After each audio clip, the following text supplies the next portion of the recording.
Hey, what's up? So today I'm gonna start sharing with you my story, or better to say, one segment of my story.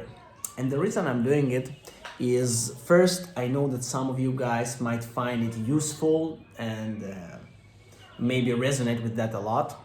Also, some people asked me different type of questions about my life. I want to know more about what shaped me and what created the way I am today and formed me. And also because I strongly, firmly believe that every person needs to find the right people who are resonating with him or her and have the same values, same ambitions, and find your own circle of people with whom you can create together. And we are all different, but we can all find the right people for ourselves. And the way to connect deeper is through being open, vulnerable, and share your story. So I want to do that. For those of you who don't find it interesting, you can just leave this story.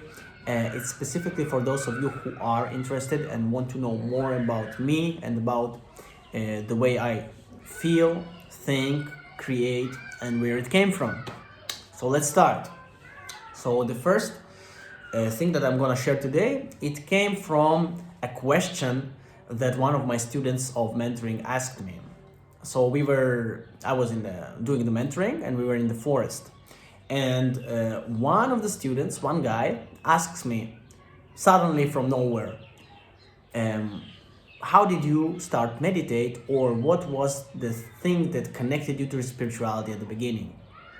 And it was an interesting question because I didn't think about it for a while, and I started remembering different types of things that happened to me in this life.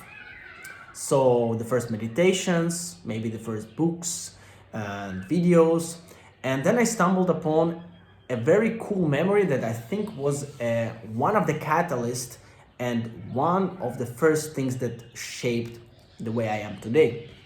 So today we're gonna dive into this story. So let's go back in time to the time I was 5 or 6 years old. So imagine me, but 5 years old, a little kid. And it was in Haifa city, where I used to live when I was in my childhood. And I was sitting on the couch in my living room near my dad, holding a book. So when I was younger, my parents, that's how they taught us how to read. We were reading aloud, and they were fixing the way we read. And for some reason, one of the first books that I was reading was the book about the Buddha, and specifically about Prince Siddhartha, which was living in a royal family, and then he left the kingdom to become the Buddha, the one Buddha that you know today, the awakened one. And I remember that I was reading a specific segment of this book, which was talking about how the Buddha feels, his inner worries and his inner talk when he realized that he needs to leave everything behind. He needs to leave his kingdom, he needs to leave his wife and kids, he needs to leave all the life that he has in order to go and meditate deeper and deeper to find the true inner self, the awakened self, and enlightenment. And I didn't know much about the concept of enlightenment or awakening or true self, but something really deeply resonated with me when I was reading this chapter. So imagine, not only I was learning how to read in this moment, I was also learning some deep truth about life. And I remember that thinking to myself while I'm reading that, I was thinking, it's crazy.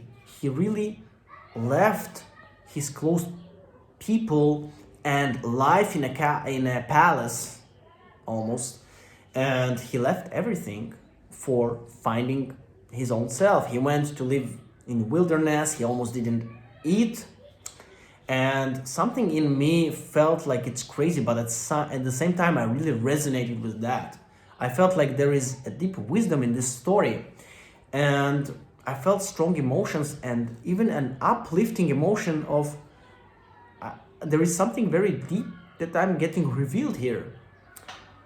which now, if I think about it, was the understanding that there is the outer life that person can live, but there is also an inner journey that is even more important than what's happening on the surface. And I think that this story really started to shape me because I became a person who is a lot more observing and introspective as a result of this book. And of course, it was just one book out of many books that I was reading as a kid, a 5-year-old kid, 6-year-old kid.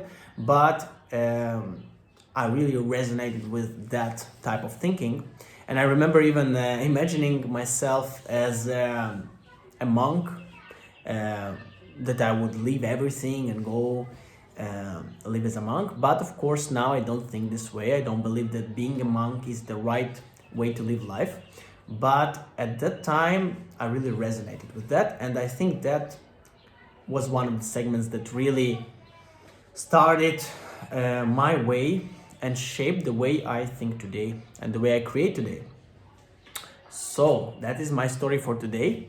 That's one segment of my story.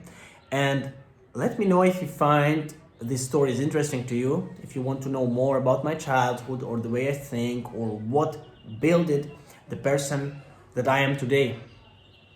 And I will share more with you. And also feel free to share your own story. Like, what was the things that made you start your journey or shaped your values or made you who you are today? Let me know in the comments, or you can send me a message.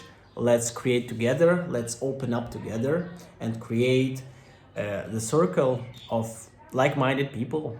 And this is a big force to be creating like that. So let me know if you resonate, and see you in the next segment of my story. Peace.